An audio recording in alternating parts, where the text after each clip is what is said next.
right, we're back, Matt. Okay. Episode 18. I'm here in sunny Tustin, California. Where are you at?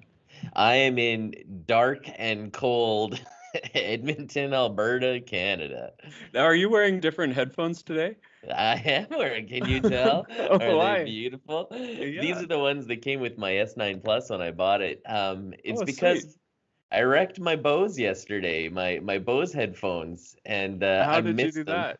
Oh, no. Um, it's a little embarrassing, but we had freezing rain yesterday. Oh, So no.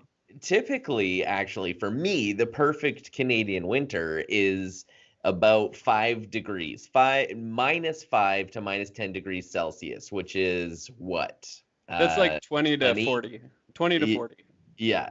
Well, you don't want it to be warm enough that you get freezing rain. And that's what we got. We got freezing rain. So if you stay below freezing, then it's beautiful. You keep your beautiful fluffy snow, you can have snowball fights, but when it rains and then freezes, it's dangerous. So I went walking out to my car the other day and zing, down I went. You zigged when you should have zagged. Yeah, I know. I zigged when I should have zagged, and I ended up on the concrete and looked around. Did anybody see me? It was a little bit embarrassing. And then my headphones were popping out of the bottom of my S9 Plus, Uh-huh. and because it hit on the corner, it bent the headphones and wrecked them. So Oh, very sad. man. That is Yeah. sad. Did I ever tell you about the time I got that photo radar ticket from freezing rain? No. So we were driving at night and I saw that the light turned red way in advance, like a Yeah. minute down the road, and I tap on the brakes and nothing happens. Oh And no. we slid all the way to the light and all the way through and flash $300. Can you believe it? I know, and you can't fight it, right? You Like can't fight it. that's so funny. And when you said you got a ticket from freezing rain, it's like, "Hello, Mr. Harker, I'm freezing rain. Here's your ticket." $300, and it was literally a minute away. Like, have you ever seen that Austin Powers where he's like, Yeah. stop, and you see the Zamboni coming really slowly? It was just like that. It was like It was the 45 best. seconds of sliding on the road we were spinning to. We just slid and spun right through. So I have a $300. question. Yeah. This is tech related. Down there in Los Angeles, do you have red light cameras, photo radar Thankfully, no. I cameras? mean, it's a little more conservative here. I heard a rumor that the City of Commerce has one. Mm-hmm. I use Waze. Waze is that application that lets you dodge traffic. Yeah, And yeah. one time I heard it warning about a red light camera over by the casino in Commerce, but I've never personally seen it.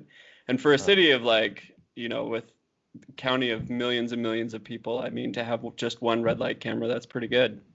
Yeah, we're actually legislated here by the provincial government on where they can put it, and then each municipality decides on how much they're going to do. So, for example, here in Edmonton, I mean, we all learn to just no faster than 10 kilometers over the speed limit, Hmm. and you just no light do you run ever.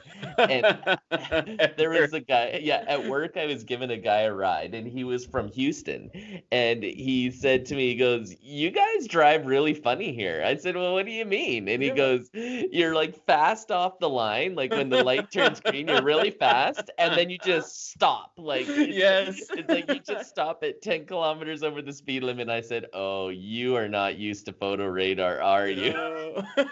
It's like a $300 mistake trying to run those lights. I'll tell you what, though, when I first started learning driving, Festival Place in Sherwood Park had some kind of a concert me and Mom were going to. So she said, why don't you just, take the wheel? So I was driving, and then the light over by Festival Place turned yellow. So, I was trying to impress Mom, and I started slowing down. And bam, right behind me, there was this huge crash, and I got rear-ended because the guy behind me was looking at a pretty girl walking on the street, just slammed right into us. So that was before red light cameras. I bet you he would have been slowing down now, right? All right. Yeah. So, and lots has been going on this week with Huawei, and since you're in Canada, I thought this would be a perfect time for you to talk to us about it. What's been Yeah. going on? Craziness. So if you are anywhere near Vancouver or in Vancouver, you will see protests all over the place. You'll see them around the courthouse. You'll see them around any government building. And if you also go to Ottawa, you'll see protests there as well. And it's all around. I'm not sure how to pronounce her name, but it's Meng Wanzhou. Is that how you pronounce it? Let's call her Meng. Let's call her Ming. That's what everybody else is calling her. And she is the CFO of Huawei International. And it's a big deal. Huawei is probably one of the biggest, if not the biggest, telecommunications hardware giant in the world. And it's a big deal, and I'm sure everybody's heard about it. But for our listeners who maybe haven't, I'll fill you in on some of the details. On December 1st, she was getting off of a flight in Vancouver, and I'm guessing she was just in between flights, and she was arrested by the Canadian officials on behalf of the United States. Whoa. Yeah, so she was arrested, and she's being held for extradition. So the United States government says, we want her over here. And according to international laws and treaties that Canada has with the United States, when a request is sent, we need to follow through and then hold them for extradition. So Meng has been charged not just by the United States, but I further looking into it, it's international sanctions that she's being charged with breaking. And these international sanctions have to do with Iran. And what is being alleged, of course, none of this has been proven in court, is that Meng, being the CFO, helped orchestrate a company called Skycom. And Skycom is apparently a subsidiary of Huawei. Now, when she created Skycom, or was part of the creation of Skycom, she alleges that it was not part of Huawei. It was independent. However, according to court file documents, all evidence points to it was a subsidiary of Huawei, and she was there acting on behalf of Huawei, creating this company Skycom in Hong Kong that had dealings in Iran. Wow. And the accusations is that Meng was lying to lenders about the nature of Skycom and breaking international sanctions. And so what it's saying is that is fraud, and that these banks, these lenders, would not have lent the money to Skycom had she not lied. So I guess what you're saying is it's not really a Huawei issue, it's a Skycom issue, even though she's part of the Huawei dynasty. Well, actually, that's her argument. Her argument is this is a Skycom issue, this is not Huawei, and Skycom, for some reason I don't understand why, wasn't as bound by international law as Huawei. So that's her argument. However, the United States government argues the opposite. Actually, they say all signs point to Skycom being a subsidiary of Huawei. I see. And Huawei was doing business with Iran and specifically lied to lenders to get funding for whatever Huawei was doing in Iran.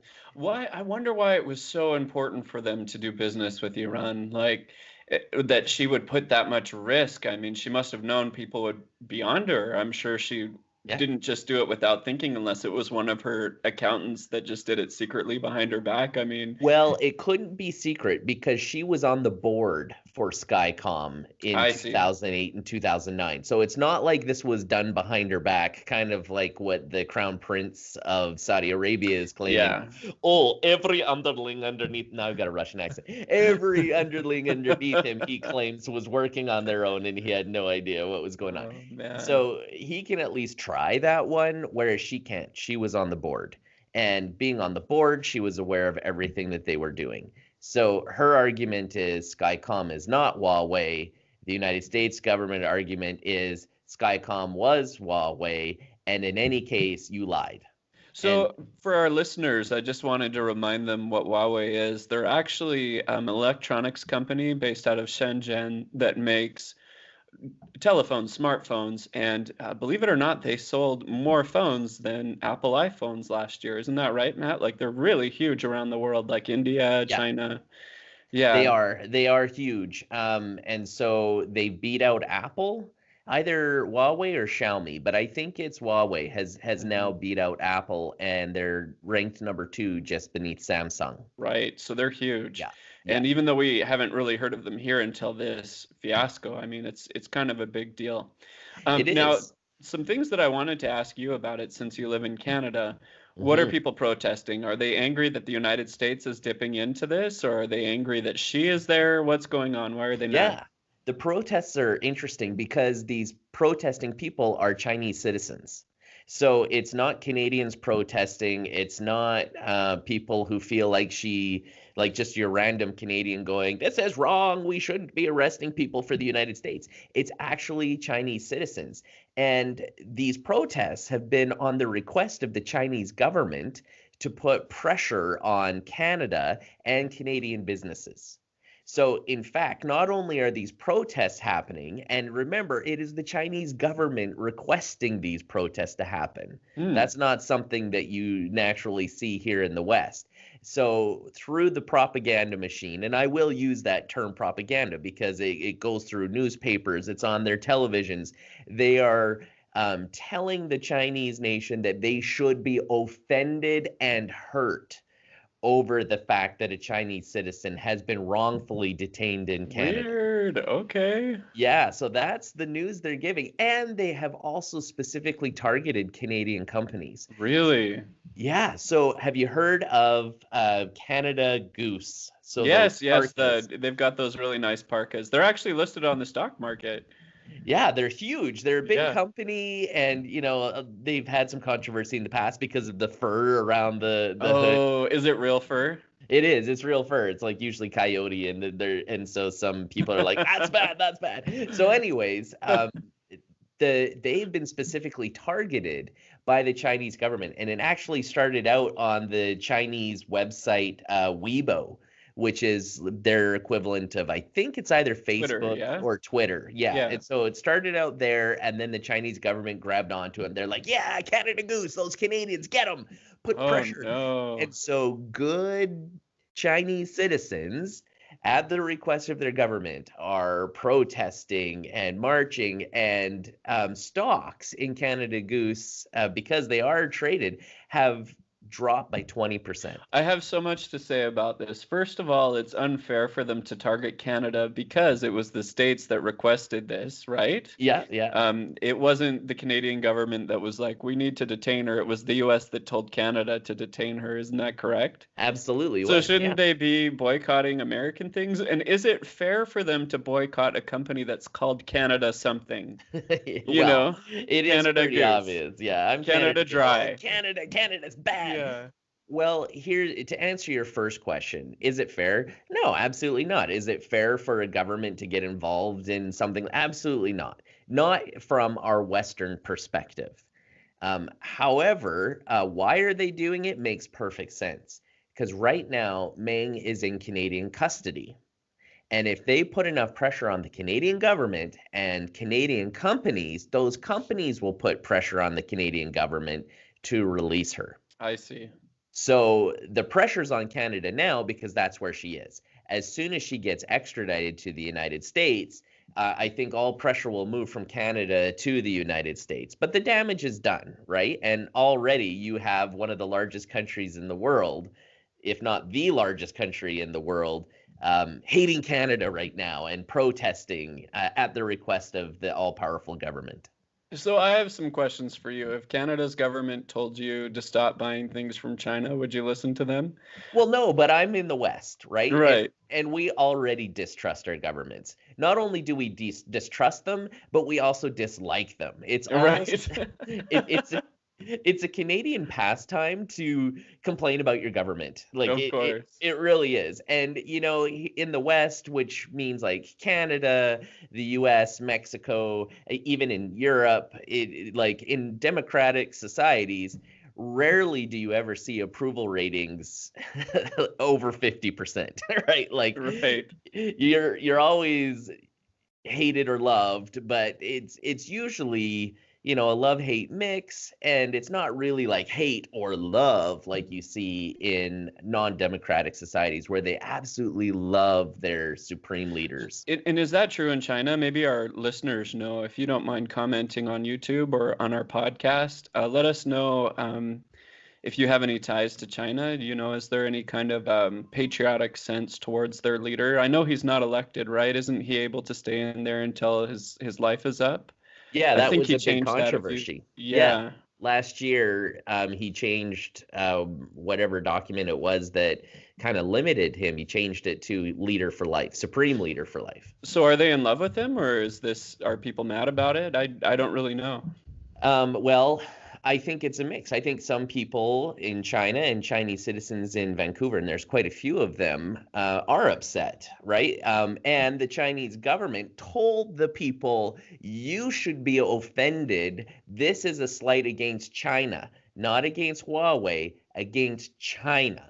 So that's what they've been told, and they are taking to the streets here in Canada, and they Whoa. are affecting Canadian businesses. And another thing, to get political, a former Canadian diplomat to China was also detained for no reason. In right? China? Yes, in Oh China. my gosh, what is this, 1980?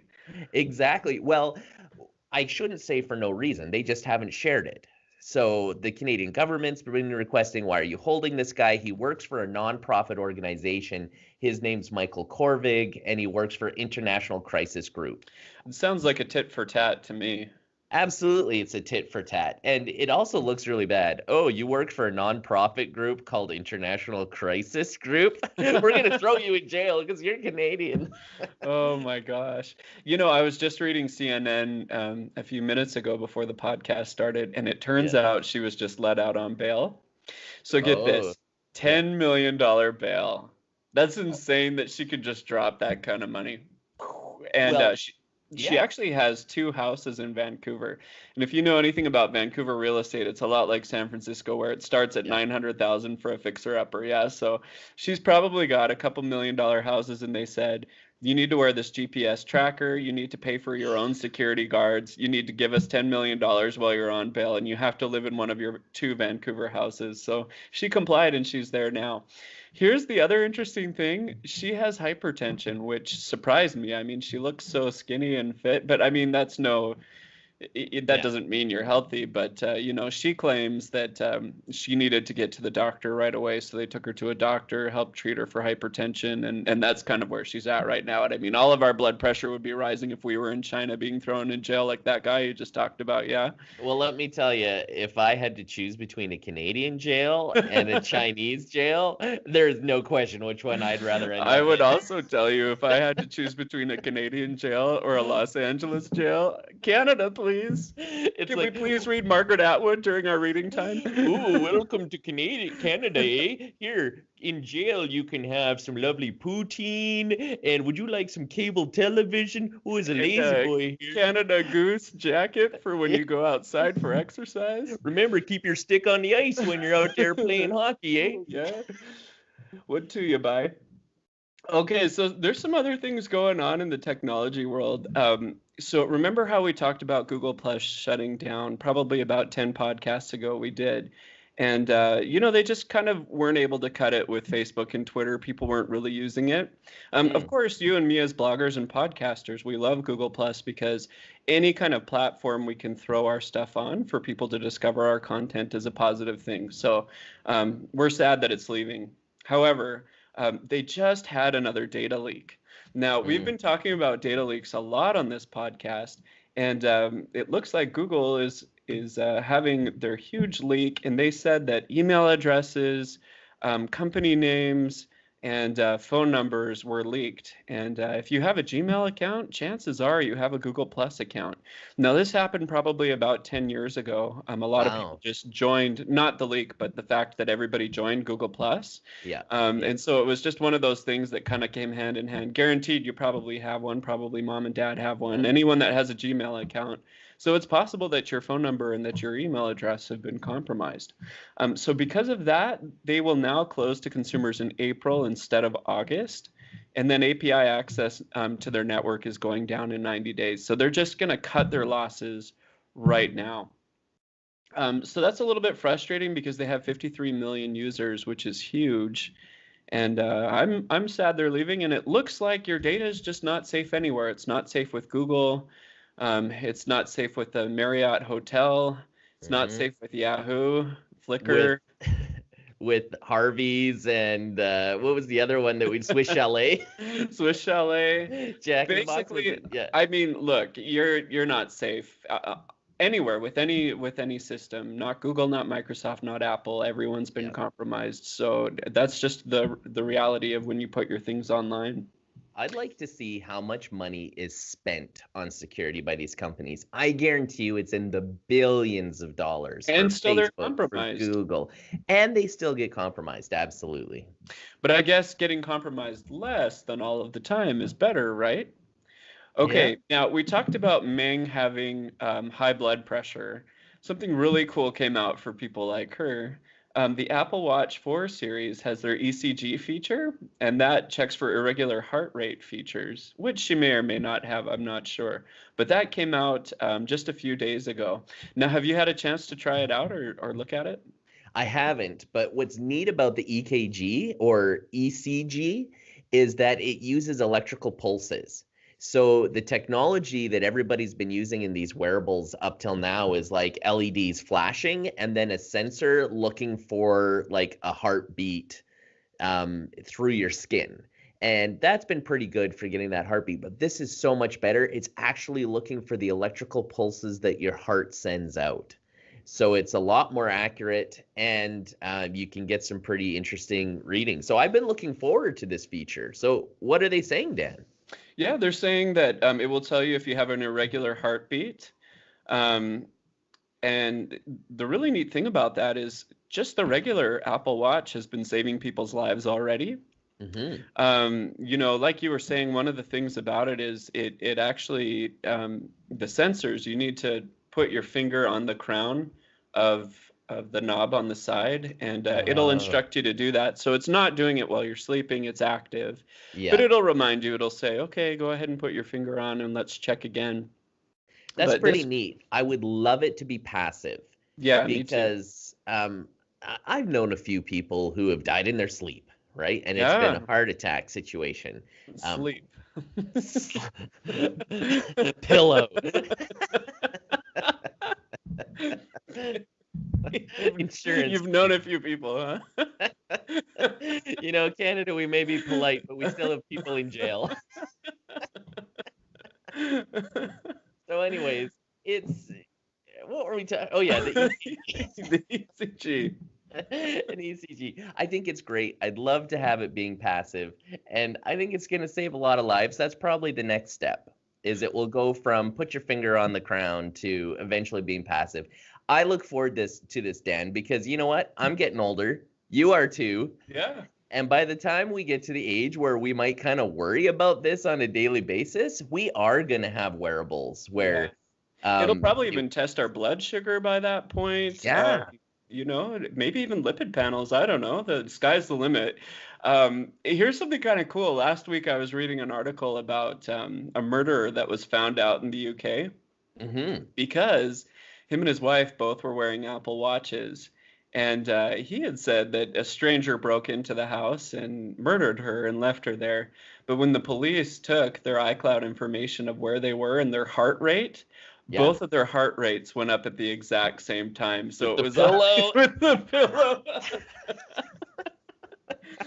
You cannot get away with murder anymore, not with an Apple Watch. Remember the story we told, like, was it 5 or 6 podcasts ago about the old man, the 91-year-old that Yes. was killing his stepdaughter who was in her 60s, and they had the exact time of her death from the Fitbit. Like, Wow. yeah, it was fascinating. So yeah, just don't murder people, guys. Just don't do it. I have some bad news for you though, Matt. It's What's not that? available in Canada yet. So it came Yeah. out this week for the US, but we've got the FDA here. And the Mm-hmm. interesting thing is this article says it's not FDA approved. Mm. It's FDA clearance. So that means that they're not putting their stamp of approval on it. Like they're not saying it's super accurate, but they're like, it's fine if you release it into the public. They're like, it won't kill you. Exactly. But Yeah. Canada still hasn't made that approval. And Yeah. so you're going to have to just wait a little bit longer. I actually saw that on the news. Somebody via Twitter, because that's, I guess, how you can ask any question these days, asked the Canadian government, and I'm trying to remember the ministry that oversees it, and they said, hey, is this going to happen? And they said, Apple has not filed a request. Interesting. I Yeah. bet you it costs a lot of money. Maybe that's why, yeah. Well, and think about the time it will take. So you got to file the request. It's got to go through all the stamps and approval. And this is a government body. So, there's going to be time involved. So that kind of is not, that makes me a little bit sad. Yeah. Well, you'll get there. Something else about the states that I wanted to bring up that was kind of cool is that New York City voted to set a minimum pay for Uber and Lyft drivers. Now, have you tried Uber or Lyft out yet in Edmonton? You know what? I still haven't, but I just listened to a podcast. Oh, yeah. Yeah, that's called Afford Anything. Mhm. It's a great podcast. Highly recommend it. And they interviewed a guy who blogs about Uber and Lyft, and he drives for them, and he sets up websites where Uber and Lyft drivers can share information and how to game the system. Fascinating, absolutely fascinating. But I haven't Cool. tried it yet. Well, I mean, the problem with it is, depending on where you live, it can actually be a really bad deal for you. Yeah. So, for example, every time I go down to Tijuana, I always get an Uber, and it is so cheap. One time Really? I took an Uber that took 45 minutes to get me from the border to this taco place that I really like, Yeah, by the racetrack, and it was like $3 American. that Tijuana racetrack. Yeah, yes. Sounds The Hipódromo. sketchy. If you guys know what I'm talking about, it's Taco Naso in the Hipódromo. It is so good. It's worth the $3 in an Uber if you And if you it's cross not over. dangerous by the racetrack. No, it's like a horse race. Yeah, Yeah, it's so much cheaper there, and so people there they still have to pay for gas, and the price of gas for isn't sure. cheaper in Tijuana, and Oh, their cars still have to be nice, and they're still spending their time. But say, for example, if you're on Sunset Boulevard in Los Angeles and you try to go from one place to another, like say you're trying yeah, to go to the Grove, it's yeah, gonna be like $10 for such a short amount of time, and yeah. then there 45 minutes for $3. So But a that's kind of taxi would be more. a taxi would be more, you're right. Yeah. But you see, the problem with Uber drivers is they're not making a good wage depending on where they are. And in fact, I had a buddy over last night that's an Uber driver full time in Koreatown here, and Hmm. he says that sometimes he'll just drive up to San Francisco, just all day Make long more and just money. make more money and then drive back and pick people up on the way back to Los Angeles because he can make more money Wow. up there than they can here. Why is So that? Is it um, demand? I think it's the demand's a little bit higher. Less I'm not sure drivers? how they're. Yeah, probably everybody wants to use it there. But the cool thing about New York is they finally put their foot down and they said, okay, we need to regulate this because there's a lot of people getting ripped off. And so now everyone gets paid 26.51 an hour, which is pretty good American dollars. It's like $30 Canadian an hour to drive a car. Yeah. And what that translates out to after you pay for gas, wear and tear on the car, it's about 17.22 American or like $22 Canadian an hour to drive in New York City, which is pretty cool. Um, Wow. but they also made it a little bit more difficult to become a driver there. Hmm. So they don't let just anybody go out anymore. You have to apply, and it's a whole thing, and there's a wait list. So it's not like right now I could just apply, and probably Yeah. next week I could start driving here. But in New York, it's a little bit more involved.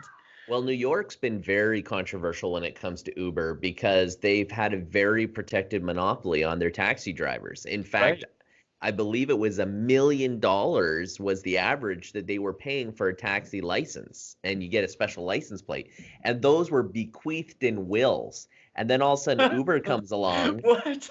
Yeah, yeah, it was bequeathed Wow. in wills. And then Uber comes along and says, um, nope, sorry, we're just gonna get some schmuck that he's got a decent car, he'll have a nice car, but he's gonna be driving on the streets of New York and plugging up the streets, which is already congested. And then Yeah. imagine you just paid $1 million for your license to drive a taxi. I'd be so Yeah. mad. So it's interesting to me that New York is finally embracing it and saying, okay, if you're going to be here, they need to make a living wage. And a Yeah. living wage in New York, they're saying is what, 17 to 26 bucks? Well, and see, that's the problem. I mean, you're not going to live in Manhattan with 17.22 an hour, but No. at least it would be enough that you'd be able to commute in. Yeah. Yeah. Well, that's fascinating stuff.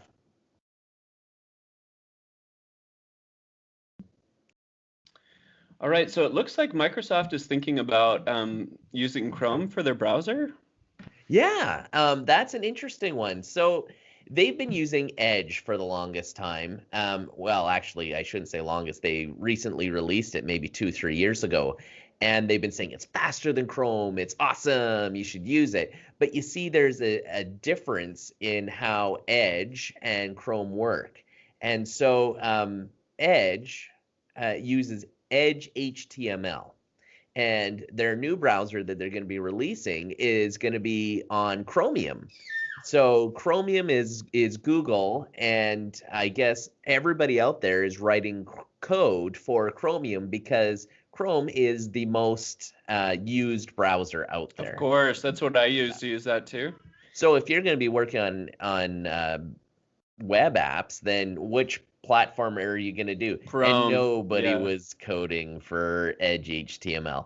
So No. I think it's great. I kind of like the idea that they're still going to have their own browser. They're still going to be doing their own features to be competitive. Yeah, competition's always good. So I like the fact that there still will be a choice, but I also like the fact that they're going to be using a standard as far as coding goes. So I think that's pretty good. We all got burnt out with Internet Explorer. Do you remember going to like your workplace and then it was still Internet Explorer 6, which was just a mess? You Yes, know, yes, just it a was. terrible, terrible mess. It was slow. It pop-ups always came up like, "Are you sure you want to do that?" "Yes, I want to do this." Click, It It was was the the worst. worst. And I think all of us are just, honestly, I didn't even give Edge a chance because I was so burned out from Internet Explorer in the past that I didn't Yeah. even want to try Edge, not even once. And so the fact that they're using Chrome is pretty cool. I actually read another article that said that they're going to accept all of the Chrome extensions Oh, with this new web browser that they're working on. But that's good and bad. The other day I was using Chrome at work, and I yeah. noticed that they had a little spy extension that's What? right there, and I tried to turn it off because it was under the guise of share what you're surfing with whoever, and then so I was Yeah, like, no, I don't want to share what I'm doing, right? And so I right clicked yeah. it and I tried to disable, and it said this extension cannot be disabled on this computer. That's scary, This Dan. is kind of scary, right? So, I think it's probably better to just bring your own laptop into work or Yeah. maybe your own tablet because um, Chrome's getting to that point, and like you were saying, everybody likes to code for it. And so that's Microsoft knows this, and immediately when they release this browser that's Chrome based, all of those creepy extensions will come along with it. Yeah. We'll also think about the fact that hackers also will be targeting Chrome and Chromium based browsers. So in a sense, maybe Edge was a little bit safer using Edge HTML as opposed to Chromium.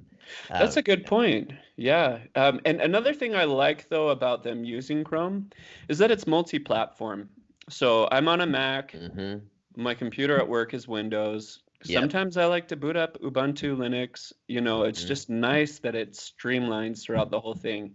And actually, there's a rumor that Microsoft is going to release their Chrome-based browser for Mac OS, which will be awesome. Wow. Yeah. I love that. You know what I love about Chrome is syncing between my phone and my computers Uh-huh. because I've got an Apple at home, I've got a Windows laptop for work, I've got an Android phone, and all my links, all my history, all like everything in my home pages, everything just syncs. And I absolutely love it. Nice. Now, there's something else I wanted to talk to you about. It's YouTube Music. Um, what do you think about it? Have you tried it out? Do you think it's a good product or bad?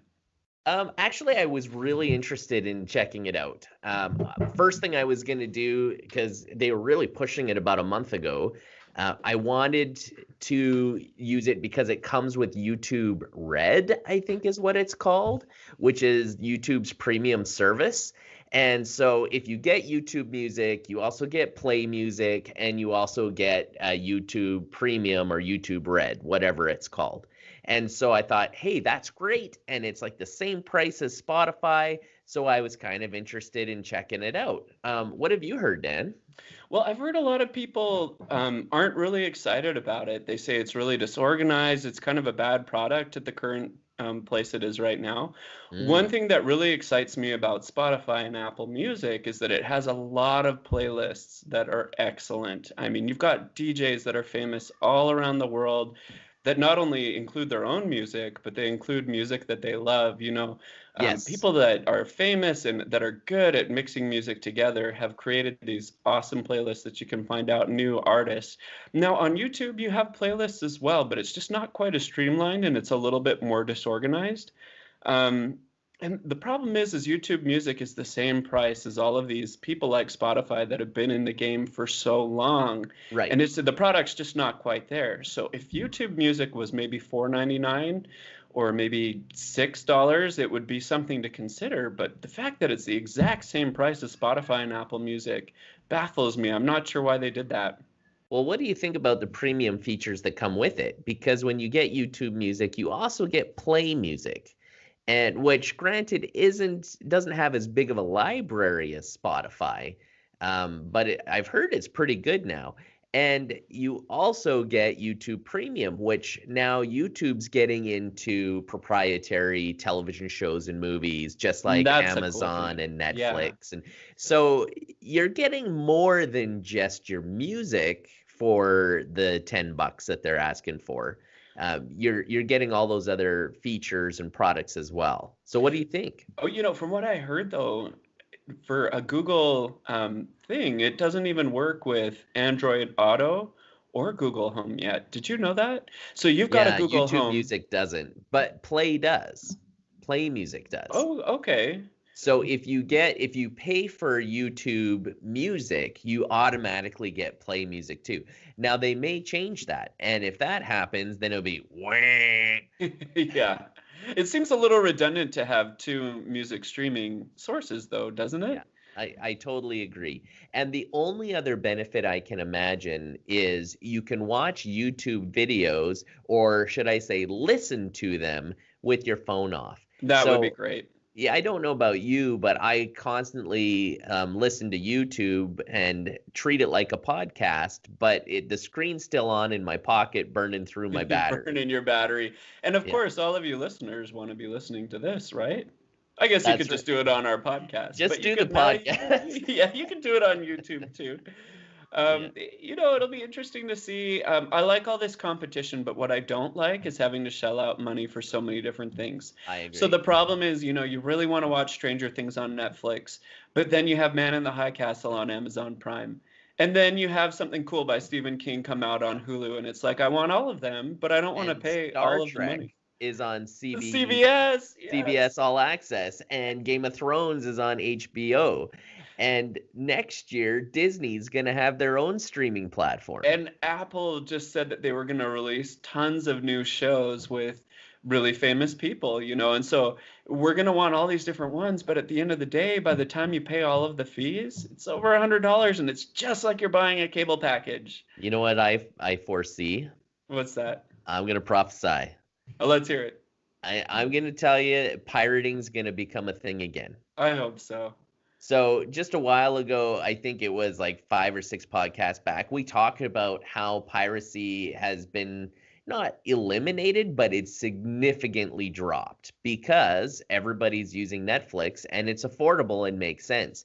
But as soon as the fragmentation gets bigger, and especially with Disney, I think Disney's going to be that straw that breaks the camel's back. You're going to see people go back to piracy.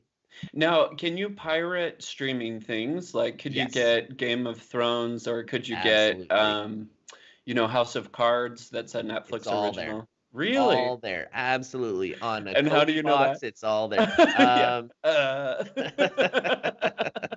I may or Canada, may it's not. okay. Yeah. Well, you know what? I actually do have an Android box, and so I've got Kodi on it. I've got a few other apps that also do similar things that stream. It's all there. But I really don't use it because everything I want to watch is on Netflix, with the exception of the new Star Trek series.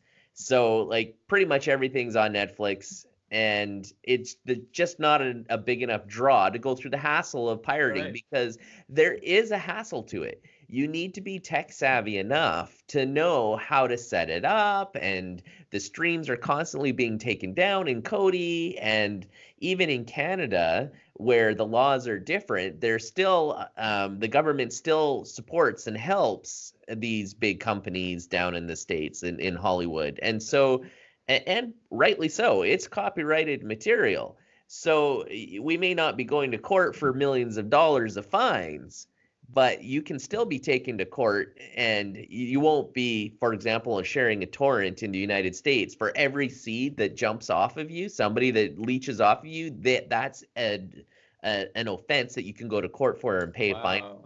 So a $2,500 fine, if you have 2,000 people, multiply that by 2,000, and that's the trouble I you're. declare bankruptcy. Yeah. Whereas in Canada, they call that one offense. So, Right. right. So the penalties aren't as bad here, but it's still illegal. Interesting. Well, I'd be interested to see how YouTube Music goes. That's our podcast for this week. We'd really appreciate it if you subscribe, and also go on iTunes, give us a 5-star rating, and we would love to hear from you. We would love some comments, and share this with your friends. Have a good week. Talk in your ears next week.